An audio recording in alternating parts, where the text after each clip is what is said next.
Owning a supercar is a dream for many people, and owning a hypercar is an even more niche dream. Today I'm going to talk you through the true costs of owning a hypercar, seeing as I recently got mine, the Porsche 918 Spyder. Let's get started. First thing we're going to go through is the purchase price, so let me pull the car out. I'm good at pulling out, I've got 2 kids.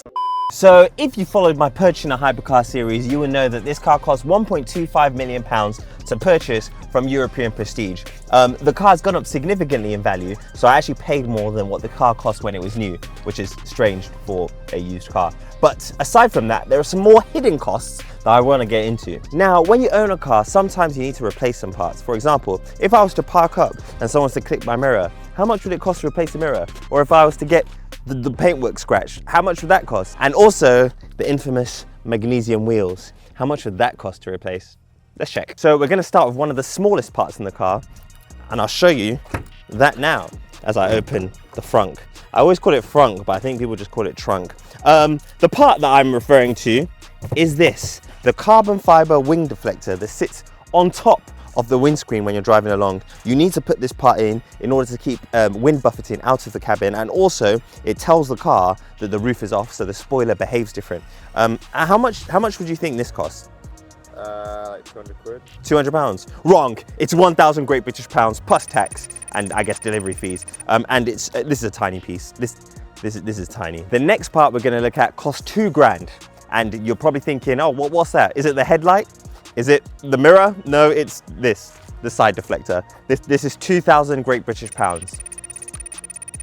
At least you get 2 when you pay for 2,000. It's 1,000 for 1. If someone clips your mirror one day and you're forced to replace it, that's going to cost you 5,471 Great British pounds. And if you curb the wheels, you can't purchase 1, so you have to purchase 4. They're magnesium. On this car, I have the Visac wheels, and it's 57,000 Great British pounds for the set.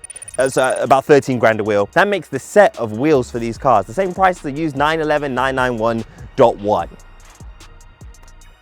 Yeah, and if you're enthusiastic going over a speed bump and you crack the front splitter, that's going to cost you 13,000 Great British pounds. And Nathan, do you know what else is 13,000 Great British pounds? What? 1 headlight on this car. Oh. So you better hope you don't get a damaged headlight or a stone chip on it, because this is very expensive. And a set of 918 bespoke Michelin tires is £2,500 for the set, including fitting. Or I could get some Linglongs today, and it'll cost me £120 a corner. Should we get some Linglongs for the 918? Let's do it. And if you need a bespoke 918 wiper blade, apparently it's £271 if you buy it from an official dealership. For a wiper. There is one though, so it looks cool. This car is fully coated in paint protection film, and it comes to about £8,000 to do this kind of car. Obviously there's a little bit of a premium because of the kind of car it is, but if you hit up my guys at Auto Sanctuary, they'll sort you out on a good price. Oh yeah, and if you ever have to change your brake discs or brake pads, to change one corner is 11,000 Great British pounds. There's 4 corners, you have to change them all at the same time. And you have to change the pads and discs at the same time, so can't save money. But they're made from carbon ceramic material, so, or carbon composite, whatever you want to call it. No track days for me. And then, seeing as it's a Spyder, you may end up dropping one of these panels. This panel only comes as a set of 2, and it's 20 grand. You know, I'm going to put this back actually. And of course, you're going to have to service the car. So do you want to see the price of an intermediate service on a 918 Spyder? Because I have it for you right here. £6,288.34. Intermediate service, not the full service. The full service is slightly over £10,000. Also, there are some hidden costs that you might not be aware of. When it comes to servicing a hypercar, often hypercar owners don't just drive down to the dealership. A, because it's wasted mileage, and B, because you probably have better stuff to do with your time. So there's things like transport costs. For me to transport my Porsche 918 Spyder to my dealership, this is with a good deal, it cost me about £300. That means there and back, it's £600. It might sound insane, but it's just the things we do when we have hypercars. But then you have the thing that scares most purchasers of cars like this, or the LaFerrari, or the McLaren P1. The part I'm talking about is the hybrid battery that powers the Porsche 918 Spyder. It works in conjunction with the ICE or internal combustion engine in order to give that car that 860 horsepower power figure. You cannot not replace the battery if something goes wrong with it. So I headed down to Porsche High Wycombe to find out the cost of a new battery in a Porsche 918 Spyder. So we are at Porsche High Wycombe, my favorite Porsche dealership. We're surrounded by Porsches and we're here to find out the price of the battery on the 918 Spyder, as well as how much it costs to replace it, just in case. You know, you have to be careful at these things. And seeing as we're here, let's see if we can get warranty on my 918 Spyder, because warranty from Porsche, usually they stop doing it after 10 years. However, my 918 isn't 10 years old just yet. So I'm with Eliott now at Porsche High Wycombe. He's got some good news and some bad news. The good news is to replace the battery, the work only costs... to the actual work of it is only £2,800. So that's a win. That's the positive. And the bad news is that the part costs... £105. Do you know what's mad? Damaging the battery. Oh my goodness. I'm sure you have cars on sale here that are less than that. We have quite a few. Oh my gosh. But, so 105k, but I don't have to really worry about that because I've spoken to a Porsche expert and he said in his history he knows of 3 batteries being replaced. They're pretty strong. They're pretty bulletproof. So he just said drive it and charge it. Enjoy it. And I do both things. Like I just did 1,000 miles. So hopefully that saves the battery. In terms of warranty, can I get warranty on it? So can't do warranty on these. Okay. So yeah, same as Carrera GT. That's it now. No warranties available for them, which yeah. Okay. I get charged that battery when I get home. Let's see if we can find a car that costs the same as the battery and the work to do the battery. I'm sure we will find that.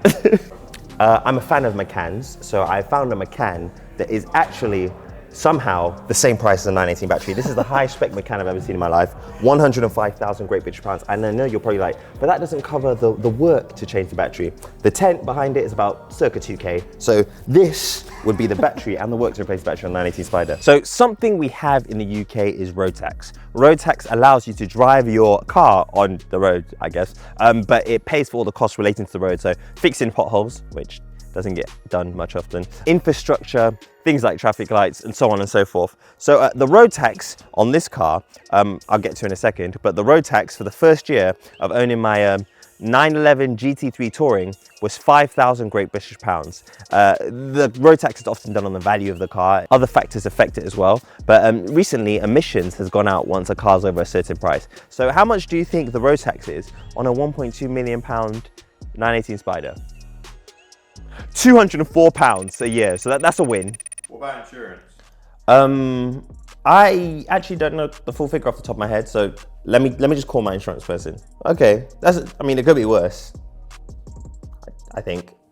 So I just got off the phone to my insurance person, and she told me that for the 918 Spyder, I pay £9,800 a year, inclusive of tax, for my insurance, and that's with a guaranteed minimum value of £1.25 million. I mean, it could be worse. There's people with Range Rovers that are paying like 20 grand a year, depending on where they live. So, I mean, it could be worse. In regards to insurance, when you have a car of this value, you also need to install a tracker. Trackers allow you to trace your car if it's ever stolen, or if you lose it or anything. And it also allows you to disable the car in certain circumstances so people cannot drive off with it. I do all my trackers through Smart Track, a part of Global Telemetrics. A tracker on this car costs me about £17 a month, but prices range from about £9 a month. This means I can see where the car is at all times, and I can also monitor it to ensure that it's where it needs to be and not being stolen. And then if it does get stolen, their specialist recovery team can recover your car within 72 hours. So if you need a tracker, just check out Global Telemetrics, Smart Track. Tell them Tomi sent you. I have nothing to do with them, but just tell them I sent you. So with the age of the 918 Spyder, warranty is something that you can't really just purchase on the car. Porsche stopped supporting warranty once a car's reached a certain time period. And on the 918 Spyder and the Carrera GT, they stopped renewals completely. So it's pretty much impossible from them. But one thing I can do is look up how much it would cost if I used a regular warranty company like warranty wise. I'm guessing maybe 50 grand. Porsche 918 Spyder transmission type is automatic. Vehicle mileage, let's punch that in. So if I wanted to get warranty on the 918 Spyder using warranty wise who do like regular cars, it would only cost me £215 a month. But the limit for the warranty repair is £10,000 on a £1.2 million car. So pretty much out of everything I said outside, what would that fix? It wouldn't cover anything I went through, because everything else isn't warranty. So I guess it will cover like the air conditioner that went wrong. So time to figure out what the overall cost is owning a 918 Spyder for a year. If nothing goes wrong, I have no issues, I don't curb a rim, I don't have to replace a random mirror here or there, this is how much it costs. And that is factored in with insurance, that's factored in with road tax, that's factored in with fuel, that's factored in with consumables, the service, and every other little piece of detail that it could possibly be changed that doesn't need to necessarily be changed, but you do it just because you want to keep the car in good condition. If anything goes wrong with the car, it makes the price significantly higher. So for example, let's just throw in a curb wheel, and let's throw in a wiper, and let's throw in a mirror. That's what it would cost me a year. Now, even though it's going to cost me this much to run the car a year, the 918 has essentially doubled in price. Since the 918 was announced, it's gone up in value about 6 to 8% a year. So in the next 5 years, hopefully, if everything goes to plan, it should be worth about 1.75 million pounds. So despite the fact that I'm spending so much a year on it, it's getting balanced out by the fact that it's making so much a year. So I guess it's a win. Overall win. You never know, prices may just continue to spike and fly up. So that's that. It's very expensive to run, but these kind of cars go up in price. But I make this video for all the people that were inquiring on certain running costs of the car. But for now, I'm gonna drive and put it in my garage. This is the wrong side of the car. I'm on the right side of the car, so I'm gonna drive and put it in my garage. And then I'll see you next week for another episode of Tommy talking about cars and stuff. Goodbye.